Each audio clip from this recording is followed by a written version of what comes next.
Hello friends, welcome back to the channel. दोस्तों, इस video में पंजाब नेशनल बैंक के लिए हम लोग बात करेंगे।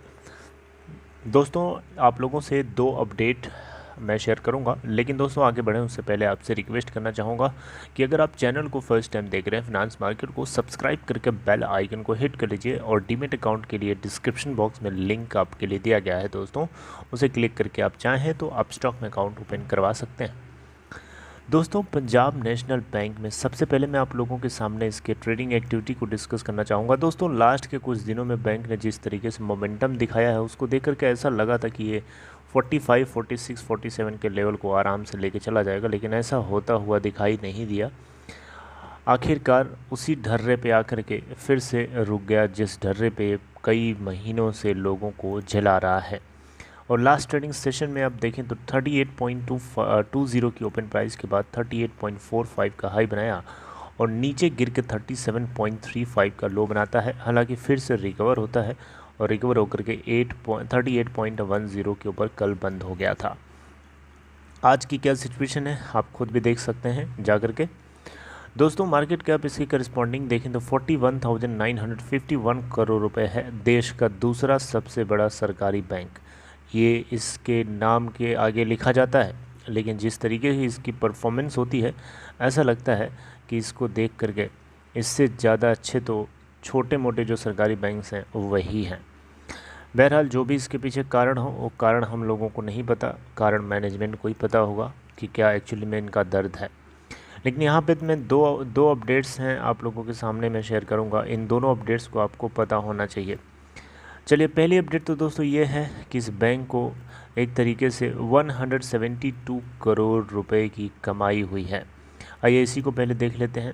172 करोड़ रुपए की कमाई किया है इस बैंक ने। कैसे किया है ये आपको बताता हूँ। देखिए दोस्तों, खबर ये है कि मध्य प्रदेश के अंदर एक जगह है, जहाँ पे कोई भी जगह होगी वहाँ से एक सोशल एक्टिविस्ट चंद्रशेखर गौर, इनकी तरफ से एक आरटीआई यानी राइट टू इन्फॉर्मेशन फाइल करी गई थी, और जिसके चलते पीएनबी ने रिप्लाई दिया है और रिप्लाई में कुछ चीज़ें डिस्क्लोज करी गई हैं जो आपको पता होना चाहिए। पीएनबी अर्न्स ₹170 करोड़ इन FY 2021। फाइनेंशियल ईयर 2021 के अंदर यानी कैलेंडर ईयर 2020 के अंदर बैंक को 170 करोड़ का प्रॉफिट हुआ, अर्न किया है बैंक ने for not maintaining minimum balance. RTI के जरिए ये बात बताई गई। दोस्तों, जब आप किसी बैंक में कैश जमा करते हैं या पैसे रखते हैं तो उसमें एक मिनिमम बैलेंस करने के लिए एक क्राइटेरिया होता है। अगर आप उसको फॉलो नहीं करते हैं तो बैंक आपसे चार्ज करता है।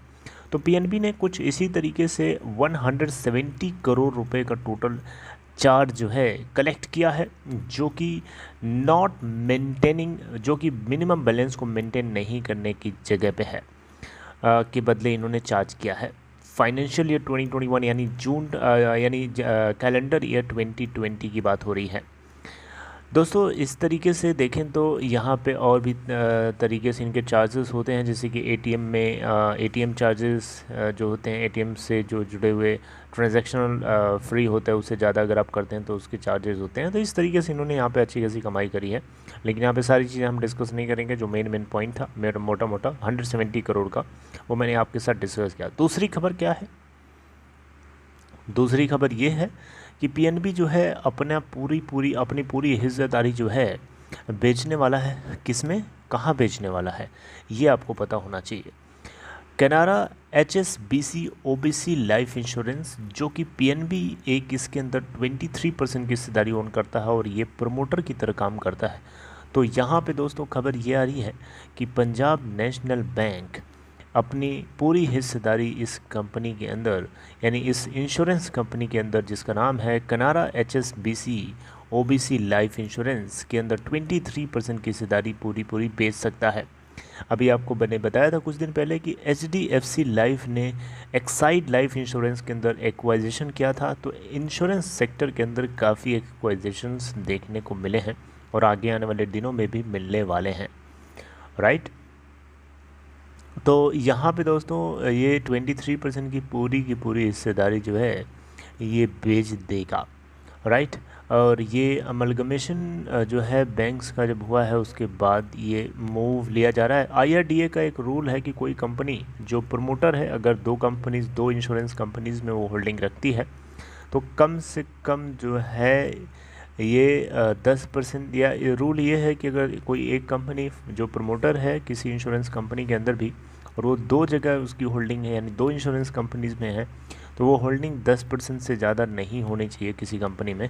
तो इसको फॉलो करते हुए यहाँ पे ये PNB ने डिसीजन लिया है, जो कि ये पूरी हिस्सेदारी 23% पूरा ये बेच सकता है। और आपको पता होना चाहिए PNB मेट लाइफ एक करके और कंपनी है, उसमें भी PNB की होल्डिंग है, राइट। और यहाँ पे जो सेल होगा इससे लगभग अगर आप देखें जो या आप देखिए यहाँ पे जो वैल्यूएशन है इंश्योरेंस कंपनी की, यहाँ एस्टिमेट करी जा रही है 7,000 करोड़ रुपए। और यहाँ पे कुछ एनालिस्ट्स की तरफ से बताया जा रहा है कि जो वैल्यूएशन हो सकती है यहाँ पे एस्टिमेशन है 6,500 से 7,000 करोड़। और PNB यहाँ एक्सपेक्ट कर रहा है कि यह अगर ये पूरी इस डील से 1,500 से 1,700 करोड़ रुपए का एक अमाउंट जो है फेच कर सकता है, राइट। तो दोस्तों ये थी एक अपडेट जिसमें पंजाब नेशनल बैंक अपनी पूरी हिस्सेदारी जो है ऑफ टेक कर सकता है। यहाँ हम देख सकते हैं PNB to sell full stake in Canara OBC life insurance, more similar developments on the cards, good news और बैड न्यूज़ चेक्ड। तो दोस्तों यहाँ पे आप देख सकते हैं अब ये गुड न्यूज़ है या बैड न्यूज़ है, अब ये IRDA के रूल को फॉलो करते हुए किया जा रहा है और यहाँ से कुछ कंसिडरेशनल अमाउंट मिलेगा। अब उस अमाउंट का PNB क्या करेगा, गॉड नोज़। चलिए खैर, जो कुछ आगे डिसीजन लिया जाता है, जो कुछ आगे अपडेट आती है, मैं आप लोगों के साथ डिस्कस करूँगा। तब तक अपना ख्याल रखिए, टेक केयर।